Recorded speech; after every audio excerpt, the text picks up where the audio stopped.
An old velvet box bearing the royal cipher QM was handed over in the middle of the night at Clarence House. The person delivering it was Princess Alexandra, an 88-year-old lady who holds the deepest secrets of the royal family. The recipient was Princess Catherine. This action took place in the humiliating absence of Queen Camilla, who should have been the mistress of all the jewellery in the palace.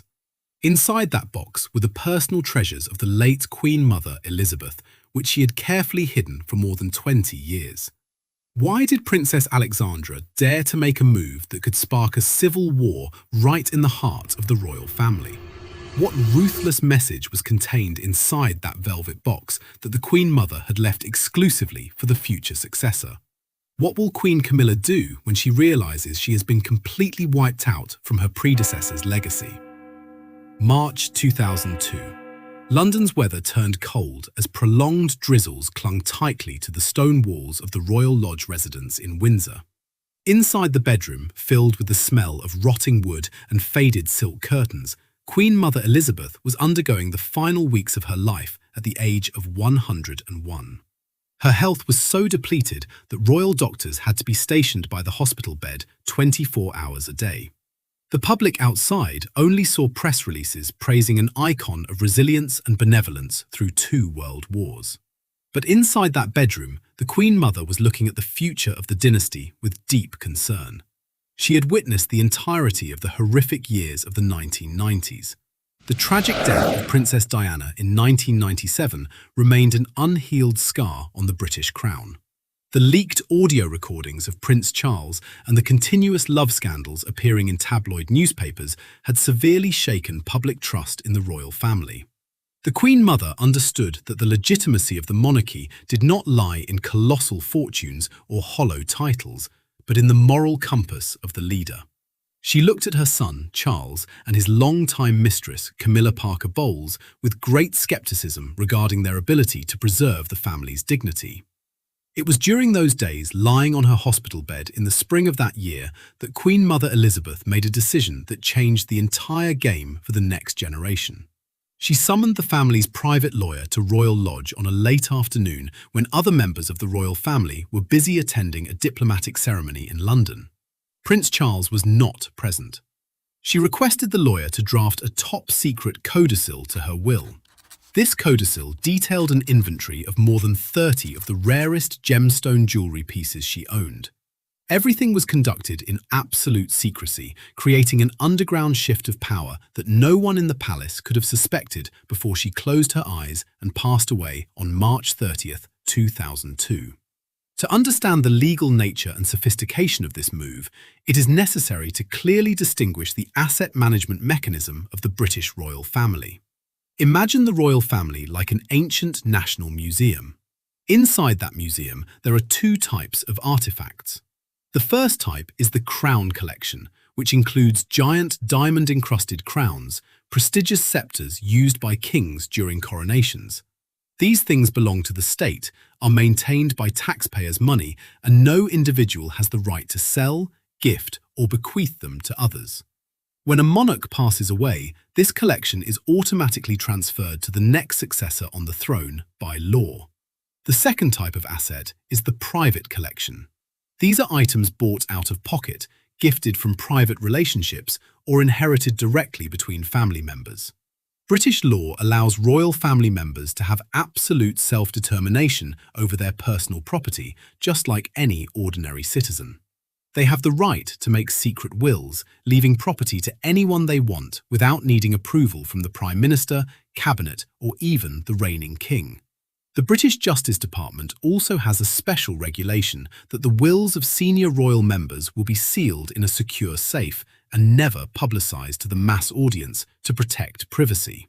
Queen Mother Elizabeth thoroughly exploited this personal asset mechanism to plant a game-changing decision. The entirety of the jewellery in her codicil, from emerald necklaces to ruby brooches, belonged to her. Private ownership, entirely outside the national asset inventory. King Charles III, despite being the head of the dynasty, had no right to interfere in the legal aspect of these items. The Queen Mother's codicil stipulated that these treasures would not be given to Charles or his wife, but handed over to an intermediary to manage until a worthy heir was found. This mechanism turned the jewellery collection into an independent force, a moral validation outside the palace's official system of bestowing titles. For over 20 years after the Queen Mother's death, this personal jewellery collection vanished completely from audit reports and public palace events. The only person authorised to hold the key to this secure safe was Princess Alexandra, the loyal niece and the most tight-lipped woman in the Windsor family. Alexandra carried out the first covert action in 2005, right after Prince Charles officially married Camilla Parker Bowles. When Camilla attempted to request the Palace Logistics Department to review the entire archive to search for the Queen Mother's items to wear on her wedding day, Alexandra sent a secret official memo via internal stationery, affirming that the Queen Mother's personal collection was currently within an isolated legal verification process and could not be extracted. The second covert action took place in the summer of 2011, a few months after the wedding of Prince William and Catherine Middleton. Princess Alexandra quietly organised a meeting not on the official schedule at a small tea room in Kensington Palace. She did not use a royal vehicle, but utilised an ordinary saloon car to avoid the tracking of paparazzi.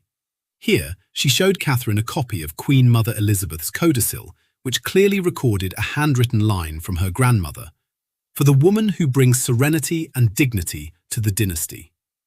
Alexandra began a process of observing and testing Catherine that lasted for over a decade, to see if this girl of middle-class origin could truly endure the terrifying pressure of the system. The third covert action appeared in late 2024, when King Charles III's health began to show signs of severe decline, and Queen Camilla increasingly expanded her influence over administrative decisions within the palace. Camilla signed an order to transfer the duties of 3 long-time jewellery curators, individuals loyal to the older generations, aiming to replace them with her own people to find a way to legitimise the Queen Mother's treasures into her personal collection. Recognising the risk of the Queen Mother's final wishes being usurped by political calculations, Princess Alexandra decided to act decisively. She contacted Kensington Palace's private security detail to arrange a secret nighttime trip to Clarence House, carrying the velvet box bearing the royal cipher QM before Camilla's people could interfere with the secure safe's lock code system. When the velvet box QM was opened before Princess Catherine at Clarence House, the detail that surprised her and those witnessing the most was not the splendour of the diamonds or the size of the rubies. Lying right beneath the velvet tray containing the high-priced treasures was a letter envelope made of thick vellum, a type of paper specialised by the royal office since the 1950s. The envelope was sealed with dark red beeswax, bearing the personal signet seal of Queen Mother Elizabeth. On the face of the envelope, it did not record King Charles's name, did not record Prince William's name, but held only a line written in fountain pen blue ink by the Queen Mother herself, "To the wife of the future king." This tiny detail completely overturned the nature of the entire royal asset story. Queen Mother Elizabeth did not simply leave jewellery to her descendants based on ordinary family affection. She had written this letter before Catherine ever set foot into the Windsor family, back when William was a teenager who had not shaped his future wife at all. This detail proved that the Queen Mother had established a moral screening system from the past, a supreme approval surpassing even the will of the reigning king. This handwritten letter was precisely the evidence showing that the Queen Mother had seen through to the appearance of a woman possessing sufficient qualities to salvage the crown from the rifts Charles and Camilla had caused. Inside that beeswax-sealed letter envelope contained what ruthless instructions and ambitions of the woman who once held supreme power over the dynasty for half a century. Princess Alexandra entered this confrontation with a sole purpose: to fully execute the top-secret final wishes of her maternal aunt. She understood that Queen Mother Elizabeth did not merely leave an inventory of gemstones, but was entrusting a message about the future of the entire dynasty. Alexandra wanted to use the legal self-determination of this private property to establish a clear moral boundary. She wanted to bestow symbolic power upon the person worthy of the qualities of a true queen, instead of letting the treasures fall into the hands of a person with too many media blemishes.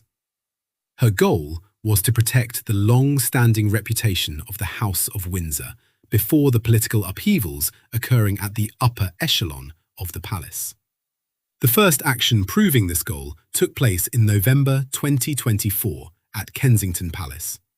Princess Alexandra manually signed an order to freeze asset extraction files at the royal family's private lawyer's office, blocking all access efforts from Queen Camilla's assistant's side.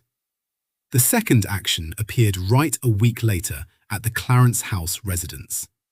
She directly called the Queen Mother's longtime jewellery curator, ordering him to pack the entire inventory of treasures into the velvet box marked QM and personally bring it to her office without documenting it in the palace's general logistics ledger. The deep reason behind Alexandra's resolve originated from absolute loyalty dedicated to Queen Mother Elizabeth. She had lived through the royal family's most crisis-ridden period when Charles and Diana's marriage collapsed.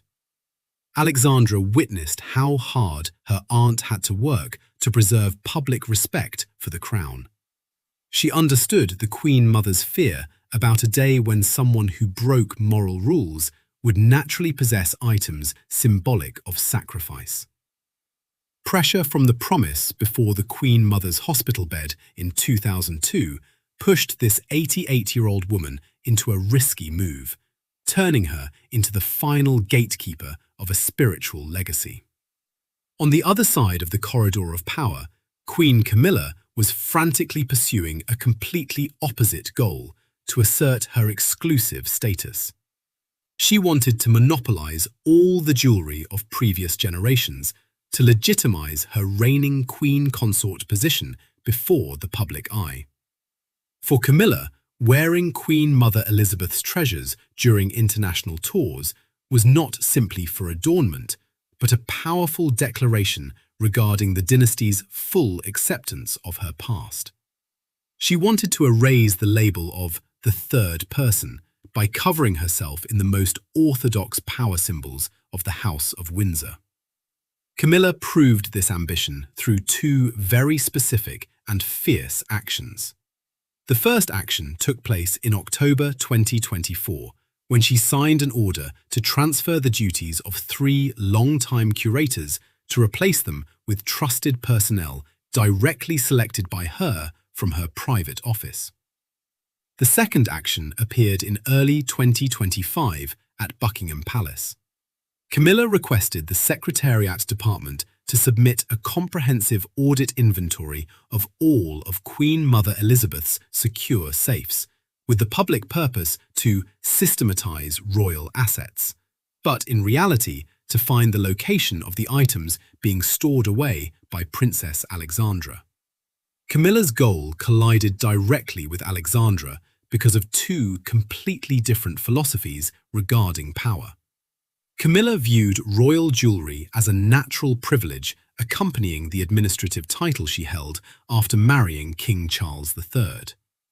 Meanwhile, the Queen Mother's final wishes viewed these items as rewards dedicated exclusively to sacrifice and compassion, qualities that both the Queen Mother and Alexandra believed Camilla would never possess.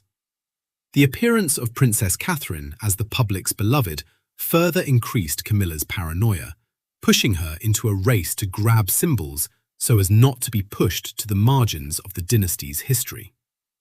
The first collision moment between these two currents of will took place on an afternoon in mid-December 2024 at a large drawing room of Buckingham Palace. Camilla, at this point, had just received a report from the new personnel that the safe marked QM at Windsor Castle was completely empty. She immediately requested an emergency meeting with Princess Alexandra under the guise of a family tea party. As soon as Alexandra sat down in her chair, Camilla did not beat around the bush, but bluntly posed questions about the location of the Queen Mother's personal jewellery collection, while simultaneously emphasising that as the reigning queen, she had the right to control all assets belonging to previous generations. Alexandra maintained a serene attitude, slowly placing her teacup onto the porcelain saucer without altering her facial expression before the imposition of the woman opposite her. She answered in a soft yet incredibly steely voice that those items belonged to a private legacy and had an independent inheritance path not reliant on the palace's administrative titles. Camilla immediately altered her demeanour, her voice rising as she warned that concealing royal assets could be viewed as an act of defiance against royal authority and harm King Charles III's prestige. Alexandra merely smiled, stood up to ask permission to leave, and left Camilla sitting alone in the middle of the room with a Nengyom anger starting to kindle.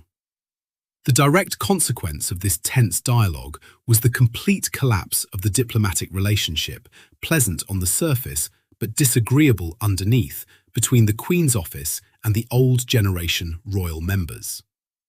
Camilla understood that Alexandra would never voluntarily hand over the secure key, and using standard administrative measures would be blocked by the probate lawyers. The encounter at the tea room pushed Camilla into a position of having to use stronger political pressures to coerce her opponent, paving the way for a series of escalating strategic card maneuvers from both sides. Recognizing that Camilla's personnel network was increasingly tightening the encirclement around secure archives, Princess Alexandra understood she could not continue to delay. On May 2, 2025, right after receiving information that Camilla had just signed a supreme audit decree taking effect at the end of the month, Alexandra made an irreversible decision. She decided to choose the exact time Princess Catherine achieved the highest consensus and affection from the public following successful charity campaigns to execute the legacy transfer. She picked up the phone to call Kensington Palace's private secret service, arranging a secret midnight appointment at Clarence House, completely bypassing Buckingham Palace's scheduling system.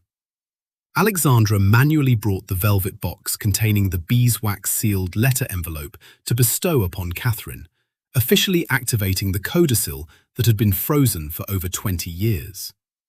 This decision completely changed the dynamic, because once the treasures rested in the hands of the future successor with full private legal paperwork, Camilla would no longer have any legal tools to demand them back without turning herself into a usurper of a deceased person's final wishes. When news about the secret meeting between Alexandra and Catherine at Clarence House leaked out, how will Camilla react to the humiliation from the deceased? News about Princess Alexandra meeting privately with Princess Catherine quickly transmitted to Queen Camilla's office at Buckingham Palace at 9 o'clock in the morning. A group of service staff at the West Corridor area confirmed they heard large arguments emitting from the Queen's office. Camilla immediately requested the cancellation of 3 meetings with charity funds during the day, locked her room door tightly, and did not receive any close assistance for 4 solid hours. Shards of an antique porcelain plate on the marble floor showed the level of tension inside the room. Camilla understood that Alexandra arbitrarily transferring the velvet box marked QM was not simply a story of dividing a few old jewellery pieces, but this was a denial of her moral standing from the person of the greatest prestige in the older generation. The Queen immediately requested her private team of lawyers to get involved to recheck the entirety of Queen Mother Elizabeth's personal asset inventory to find a way to reverse the situation. Over the next 2 days, Camilla's office continuously sent 4 express documents over to Clarence House to demand the reclamation of the velvet box under the pretext of needing to check the security of the gemstone system. However, Princess Alexandra's lawyers sent back a copy of the 2002 codicil, outlining clearly that this jewellery block belonged to completely legal private ownership and was not subject to the management of the reigning Queen's office.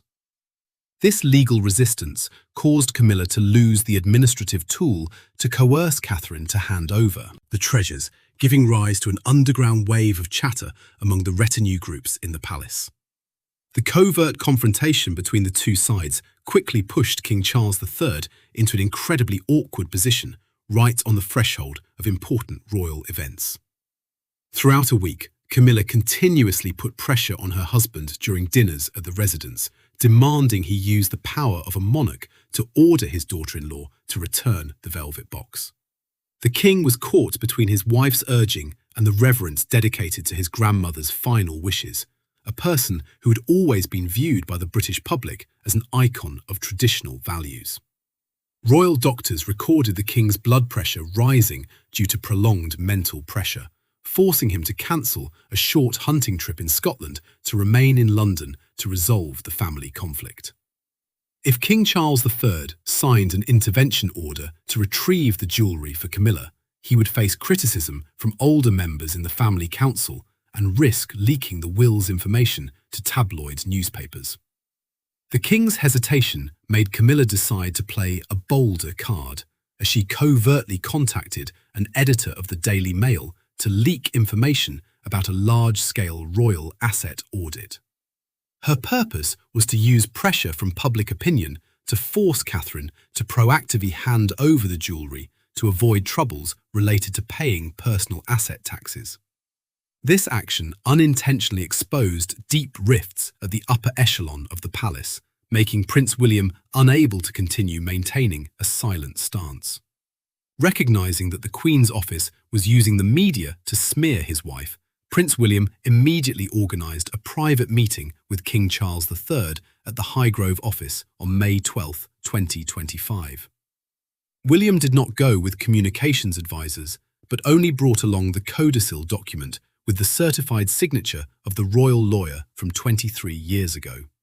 He put forward ironclad arguments on the constitutional front to prove that the treasures in the velvet box were completely outside the king's control, and Camilla's deliberate coercion of Catherine was a severe violation of civil law.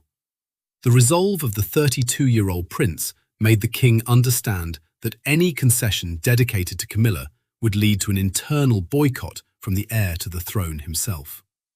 The tension exploded publicly on the evening of May 20, 2025, at the grand banquet hosting the international diplomatic delegation held at Westminster Abbey. Princess Catherine stepped down from the royal vehicle in a blue evening gown, and on her bodice sparkled the Guardian brooch, the treasure made of diamonds and emeralds that Queen Mother Elizabeth used to wear during the Queen's coronation. The appearance of this precious piece of jewellery right before hundreds of camera lenses of the world press sent an incredibly powerful, wordless message regarding orthodox inheritance rights. Camilla stood motionless at the entrance steps, her face turning from flushed red to pale ashen as she stared intently at the brooch on Catherine's chest. The Queen Consort understood that her entire symbol-monopolizing plan had failed completely before the eyes of foreign diplomats. The appearance of the Guardian brooch on Catherine's chest was the very confirmation that the Queen Mother's final wishes had been executed, and Camilla was completely sidelined from the flow of royal legacy. The crowd of citizens gathering outside the Abbey continuously cheered, calling Catherine's name, while Camilla had to walk at a hurried pace inside the Grand Hall to avoid probing questions from news reporters. This event created a massive, irretrievable rift in the relationship between the two most powerful offices at Buckingham Palace, when one side held the administrative title while the other possessed the moral symbol of the dynasty.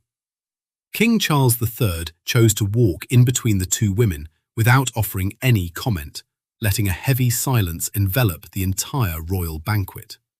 Camilla's public failure before Catherine sparked serious discussions within the internal family council regarding the limits of power of a reigning queen consort.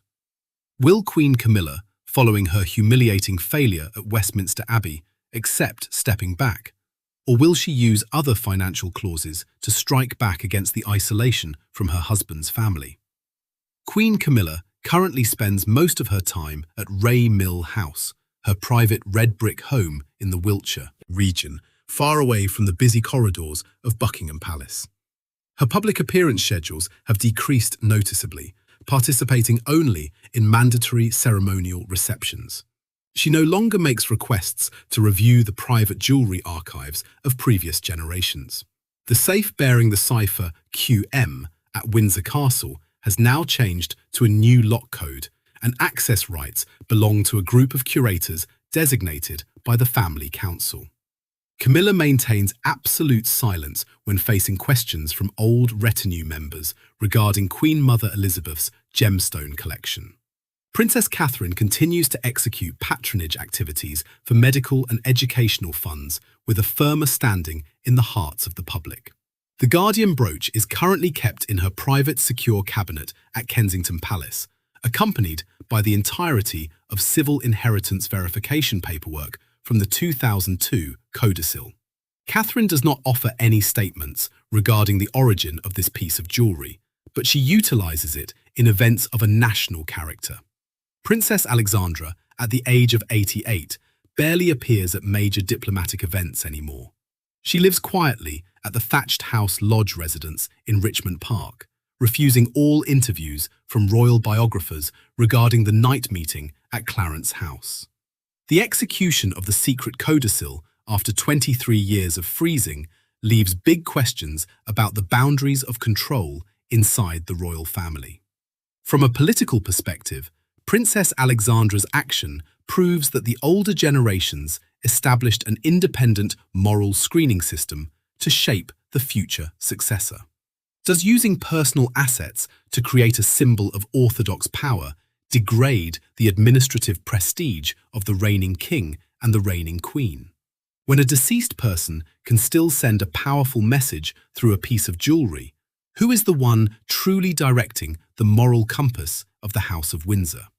From a moral perspective, the story poses a riddle about the true value of titles compared to recognition from family history.